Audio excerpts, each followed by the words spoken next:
Hey guys, before I begin, I just wanted to let you all know that there are going to be a few changes around here. Now what do I mean by that exactly? Well, rather than explain what I mean, allow me to just show you instead.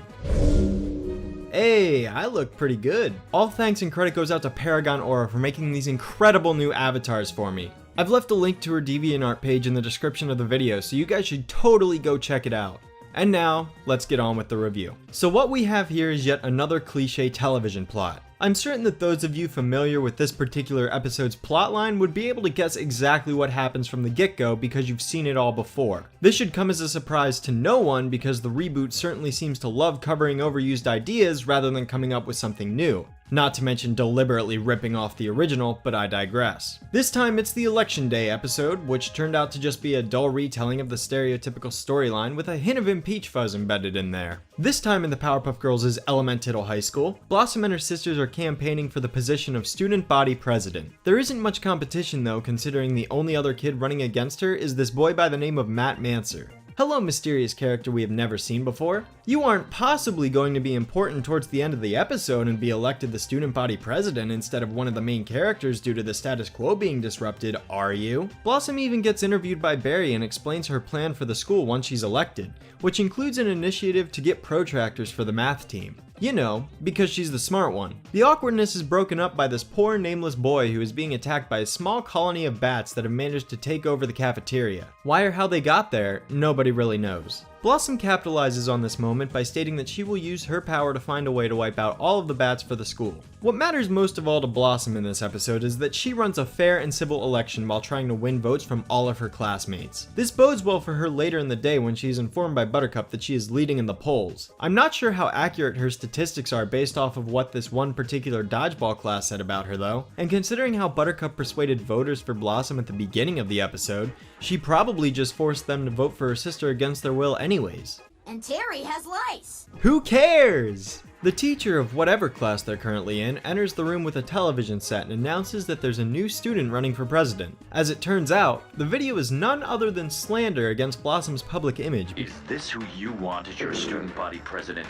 The girl who nicknamed herself the Queen? Truly the pinnacle of comedy, ladies and gentlemen. Blossom obviously takes this personally, and when Princess enters the room revealing that she is the one behind it, Blossom just about loses it. Back at the girl's house, Blossom is questioning why Princess can't just play fair. But, hello, she's Princess. What did you expect? Blossom ultimately comes to the conclusion that she can get Princess to stop using slander and bribery to win the election by simply talking it out with her. I think my favorite thing to do when reviewing these episodes is to use evidence from the own show against itself. I say this because you can probably guess what I'm about to do.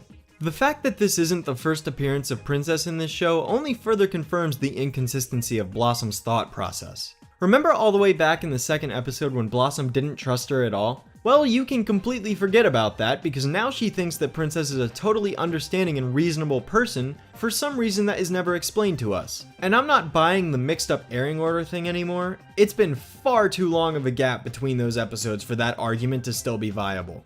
After a short montage of Blossom and Princess going back and forth while Mancer chills in the background, we get to see yet another commercial advertising for Blossom this time instead of the usual Princess ad. And despite the low production value, this skit by Bubbles and Buttercup had way more effort put into it than the ones Princess had made.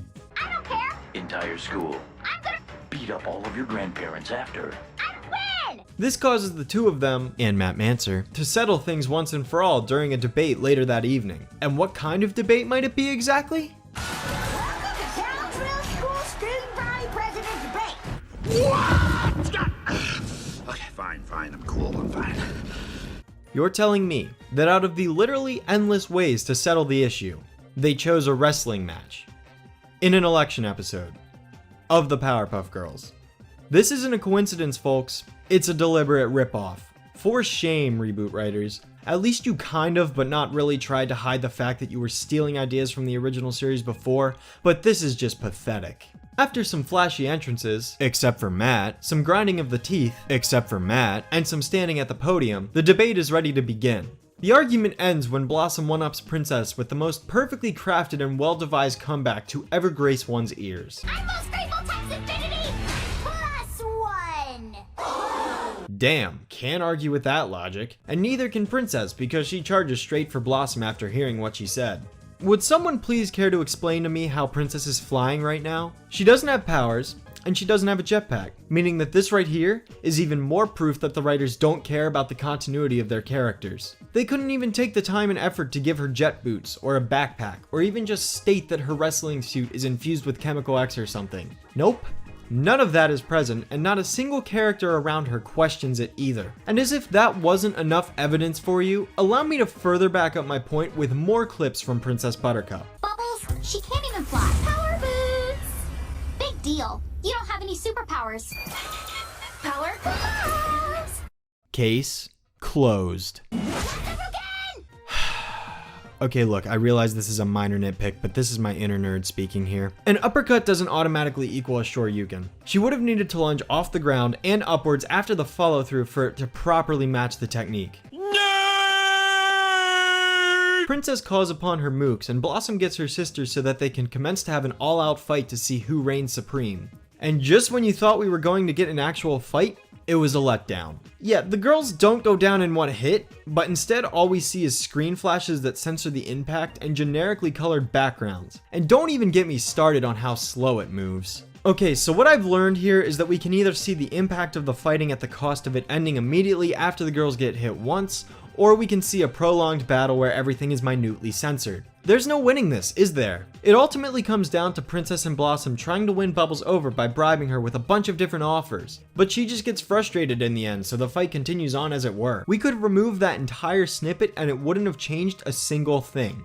The pure and innocent Matt Mancer decides to chime in and give a speech about how everyone should be working together as a team rather than fight one another for supremacy, convincing Blossom to drop out of the race. This allows Matt Mancer to win the title of president without any competition, just as everyone who watched the episode probably predicted.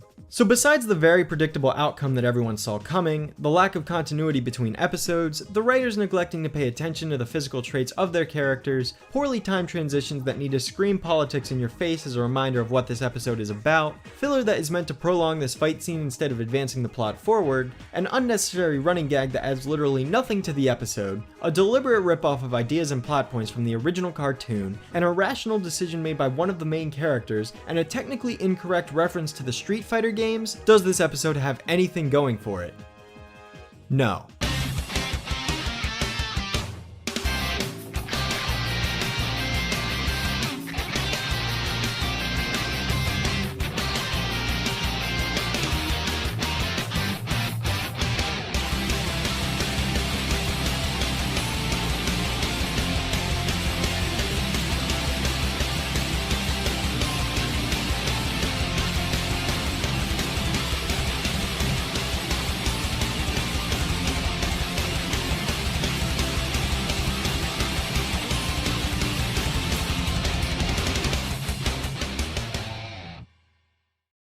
The great institution of student government is all about Building a wall. What, too easy?